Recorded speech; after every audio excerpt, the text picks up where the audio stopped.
வணக்கம் and welcome back to my channel. இன்றைக்கி நம்ம சிவப்பு அவல் இனிப்பு அடை எப்படி செய்கிறதுன்னு பார்க்க போகிறோம். இந்த சிவப்பு அவல் சிவப்பு அரிசியிலிருந்து எடுக்கப்படுது. முக்கியமாக பட்டத்தீட்டப்படாத இந்த சிவப்பு அரிசியில் செய்கிற இந்த சிவப்பு அவல் ரொம்ப ரொம்ப சத்து நிறைஞ்சது. ஜிங்கு, மக்னீசியம், மேங்கனீஸு, இரும்புச்சத்து, நார்ச்சத்து, விட்டமின் பி அதிகமாக இருக்குது. இதில் கிளைசிமிக் இண்டெக்ஸ் கம்மியாக இருக்குது. அதனால் சர்க்கரை வியாதிக்காரங்களுக்கு ரொம்ப ரொம்ப நல்லது. இதை சின்ன வயசுலேருந்தே குழந்தைங்களுக்கு நீங்கள் இதில் ஏதாவது நீங்கள் ரெசிபி செஞ்சு கொடுத்துட்டே இருந்தீங்கன்னா அவங்களுக்கும் உடம்பு நல்ல ஆரோக்கியமாக இருக்கும். அனீமியா வராது, சீக்கிரமாக உடல் பருமன் போடாது. இந்த மாதிரி நீங்கள் சிவப்பு அவலோடு சேர்த்து எள், தேங்காய் துருவெல்லாம் சேர்த்து செஞ்சு கொடுக்கும்போது குழந்தைங்க சூப்பராக சாப்பிட்ருவாங்க, மிச்சமே வைக்க மாட்டாங்க. இப்போ நம்ம எப்படி செய்யலாங்கிறத பார்க்கலாம். நான் சிவப்பு அவல் 1 கப் அளவுக்கு எடுத்திருக்கேன். இது கெட்டி அவல். நீங்கள் தட்டை அவலாக இருந்தாலும் எடுத்துக்கலாம். நான் கெட்டி அவல் எடுத்திருக்கேன். 1 கப் அளவுக்கு ஒரு பவுலில் சேர்த்துக்கலாம். இதை தண்ணி ஊற்றி 2 டைம் நல்லா கழுவி எடுத்துக்கலாம்.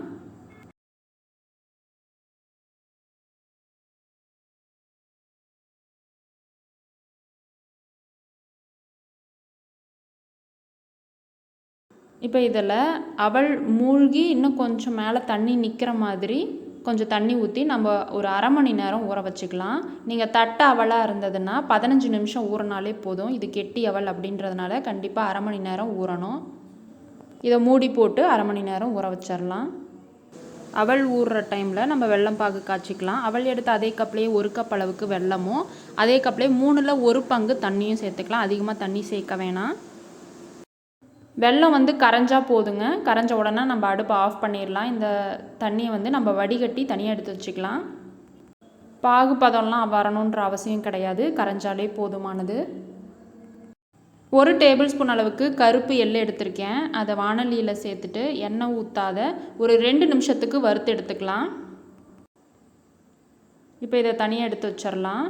ஒரு மிக்சி ஜாரில் 1/4 கப் அளவுக்கு பொட்டுக்கடலை சேர்க்குறேன். அதோட நம்ம வறுத்து எடுத்து வச்சுருக்க 1 டேபிள் ஸ்பூன் எள்ளையும் சேர்த்துக்கலாம். இதோட 4 ஏலக்காயும் சேர்த்து நைஸாக பொடி பண்ணிட்டு வந்துடலாம். உங்களுக்கு தோலோடு சேர்க்க விருப்பம் இல்லை அப்படின்னா நீங்கள் அதில் இருக்க விதையை மட்டும் போட்டு அரைச்சி எடுத்துக்கலாம். பாருங்கள், நைஸாக அரைச்சி எடுத்தாச்சு. இது அப்படியே இருக்கட்டும். இப்போ அவல் அரை மணி நேரம் நல்லா ஊறி வந்திருக்கு. பாருங்கள், நம்ம ஊற்றின தண்ணி எல்லாத்தையும் நல்லா அப்சார்ப் பண்ணிருச்சு. இப்போ இந்த அவலை நம்ம வேற ஒரு பாத்திரத்துக்கு மாற்றிக்கலாம்.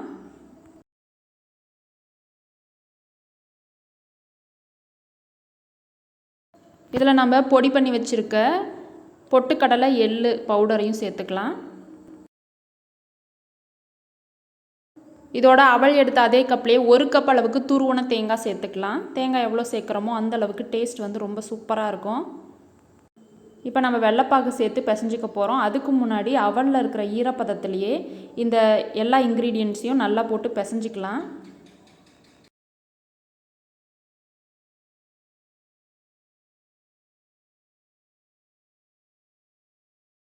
இப்போ நம்ம வெள்ளைப்பாகை கொஞ்சம் கொஞ்சமாக ஊற்றி பிசைஞ்சிக்கலாம். வெள்ளைப்பாகை நான் ஆல்ரெடி வடிகட்டிட்டேன்.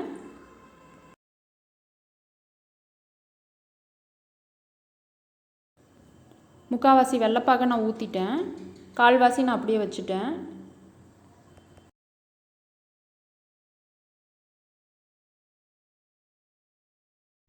இந்த மாதிரி இது போல் திரட்டி எடுத்துக்கோங்க.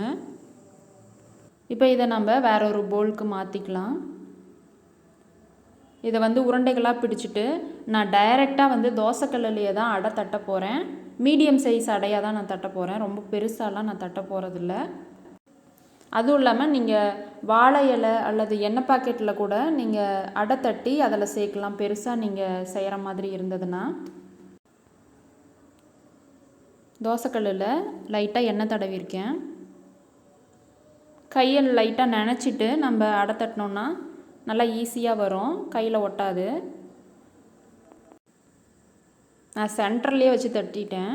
அதனால் தோசைக்கரண்டி வச்சு லைட்டாக அப்படியே அதை நகர்த்தி விட்டுக்கிட்டு அப்புறம் மீதி இருக்கிற இடத்துல இன்னும் 2 அடை தட்டிக்கலாம். இதில் பொட்டுக்கடலையும் எள்ளையும் பொடி பண்ணி நம்ம சேர்த்துருக்கிறதுனால அந்த மாவு பிசையும் பொழுதே பார்த்திங்கன்னா அவ்வளோ ஒரு வாசமாக இருந்தது. இது அவலில் செய்கிற அடை அப்படின்றதுனால ஓரங்களில் வெடிப்பு வரும். அதெல்லாம் நம்ம கையிலே இது போல் சரி பண்ணி விட்டுட்டு அடை தட்டிக்கலாம்.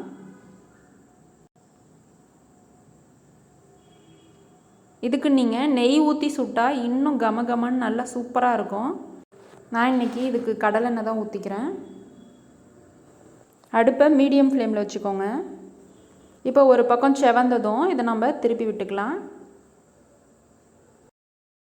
இதில் நம்ம தேங்காய் துருவல் எள்ளெல்லாம் சேர்த்துருக்கிறதுனால இதோட டேஸ்ட்டு பார்த்திங்கன்னா ரொம்ப ரொம்ப சூப்பராக இருக்கும். குழந்தைங்களுக்கு ஈவினிங் போல் ஸ்நாக்ஸ் மாதிரி இதை நீங்கள் செஞ்சு கொடுத்திங்கன்னா அவங்களும் ரொம்ப சூப்பராகவே சாப்பிட்ருவாங்க.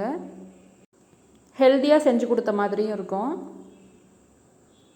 இப்போ 2 பக்கமும் வெந்து நல்லா செவந்துருச்சு. 2 பக்கமும் வெந்து இது மாதிரி நல்லா செவந்து வந்ததும் இப்போ நம்ம எடுத்துடலாம். சூப்பராக நம்மளோட சிவப்பு அவல் இனிப்பு அடை ரெடி ஆகிடுச்சு. கண்டிப்பாக இந்த ரெசிபி உங்களுக்கு பிடிச்சிருக்கும்னு நினைக்கிறேன். நீங்களும் உங்கள் வீட்டில் செஞ்சு பார்த்துட்டு எப்படி இருந்ததுன்னு கமெண்ட் பண்ணுங்கள். இந்த ரெசிபி பிடிச்சிருந்தால் வீடியோவை லைக் பண்ணுங்கள். இது வரைக்கும் நம்ம சேனலை சப்ஸ்கிரைப் பண்ணலை அப்படின்னா சப்ஸ்கிரைப் பண்ணிவிட்டு கூட இருக்க பெல் ஐக்கானை கிளிக் பண்ணி ஆல்ன்ற ஆப்ஷனையும் செலக்ட் பண்ணி வச்சுக்கோங்க. உங்களோட மற்ற ஃப்ரெண்ட்ஸ்க்கும் ஷேர் பண்ணுங்கள். தேங்க்ஸ் ஃபார் வாட்சிங்.